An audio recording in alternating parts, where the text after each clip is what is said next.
For this video guys, magluluto naman ako ng pansit gisado at syempre guys, eto may cabbage na. Lalagyan ko pa siya ng Chinese cabbage at eto na nga, magsisimula na tayong magluto. Sa paggigisa, ilalagay muna natin ang bawang at sibuyas at syempre guys, eto na, lalagyan ko na siya ng toyo at merong paminta. At ang aking isasabaw dito, yung pinaglagaan ko ng hipon para mas may lasa. At yung fresh Mickey naman, huhugasan ko siya ng mainit na tubig para hindi po siya maalat at matanggal ang kanyang mga lansa. Merong mga manti-mantika.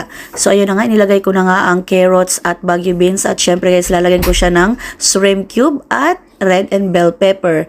Isinabay ko na rin ang shrimp na luto na at kasunod na rin ang fresh pancit Mickey na hinugasan ko ng mainit na tubig. So eto na siya guys, may cabbage at dilagyan ko rin siya ng Chinese leaf cabbage. Paghahalo-haluin lang natin ang lahat ng mga ingredients at isa pa guys, huwag nating i-overcook ang ating mga gulay para mas masarap at crunchy ang ating mga gulay. So eto na nga guys, ito po ang pancit Mickey gisado ko ay hindi po siya tuyong-tuyo dahil mas gusto ko po ang merong kaunting mga sabaw-sabaw.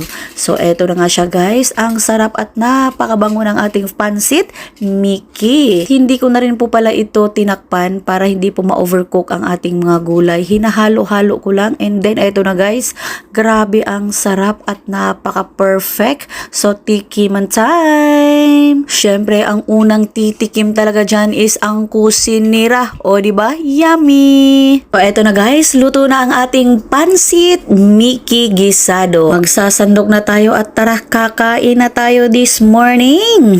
Wow, pandesal guys. Napaka-perfect ang ating mainit na pandesal with papahaba ng buhay. Pansit. Wow, ang sarap. Oh, see? Wow. Tapos meron tayong kape. Nakikip na to. Siyempre, we need na po. Nakip yung pangrektahan ba? Oh, Ayan.